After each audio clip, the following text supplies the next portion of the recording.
Why do some people get richer while others struggle their whole life? Because they play a different money game. It's not because they earn more.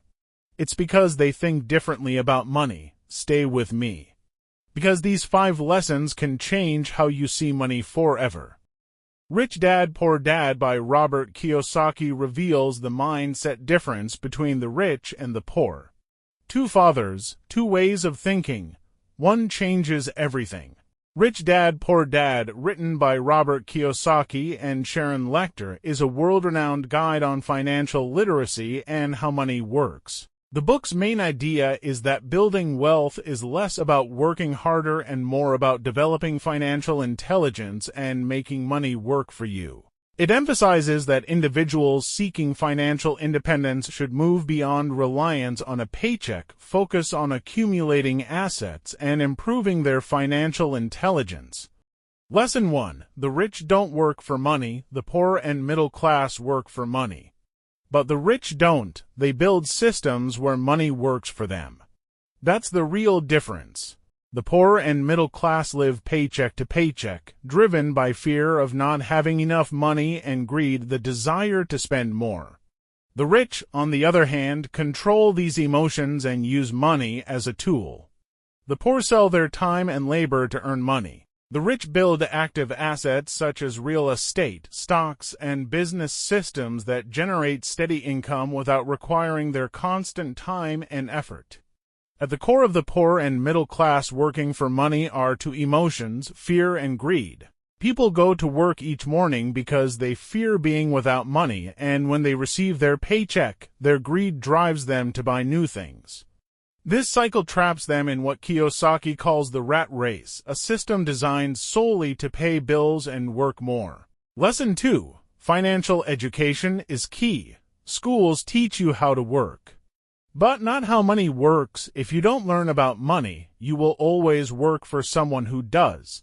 According to the book, the traditional education system trains individuals to be good employees, while schools teach professional skills such as medicine, engineering, or accounting. They rarely teach how to manage, protect, or grow money. Financial literacy. This helps explain why even high-earning professionals often remain in debt or financially stressed.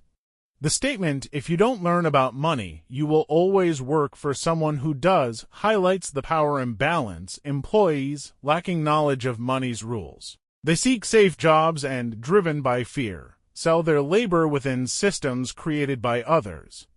Business owners, the rich, knowing how money works, they create systems and businesses that make money work for them. Ignorance of money's rules traps you into a lifetime of working for employers, banks, loans, and the government taxes.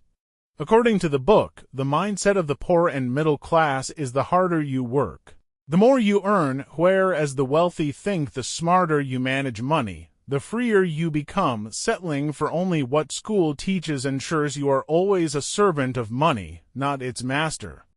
Lesson 3. Assets versus liabilities. Rich people buy assets, poor people buy liabilities. An asset puts money in your pocket, a liability takes money out. The principle: you must know the difference between assets and liabilities, and only by assets can be understood as follows. According to the book, an asset is something that puts money in your pocket even if you don't work. The wealthy accumulate assets that make money work for them, such as real estate that generates rental income, stocks and bonds that pay dividends, intellectual property and royalties. A liability, on the other hand, is anything that takes money out of your pocket continuously. The biggest mistake of the middle class is buying liabilities thinking they are assets. House example. The book explains that the poor dad considered his house his greatest asset, whereas the rich dad pointed out that because the house incurs taxes, insurance, and maintenance costs, it is actually a liability. A house is only an asset if it generates cash flow from the outside. Cash flow differences between classes. Poor spend everything they earn on expenses, rent, food, transportation. They have no assets. Middle class, as their income rises, they buy things they think are assets but are actually liabilities: a bigger house, a new car, loan debts. Rich use their income to build columns of assets that generate even more income. When these assets grow enough to cover their expenses, they achieve financial freedom. Financial success isn't about how much you earn, it's about how much of what you earn is turned into assets that put money in your pocket. Lesson 4.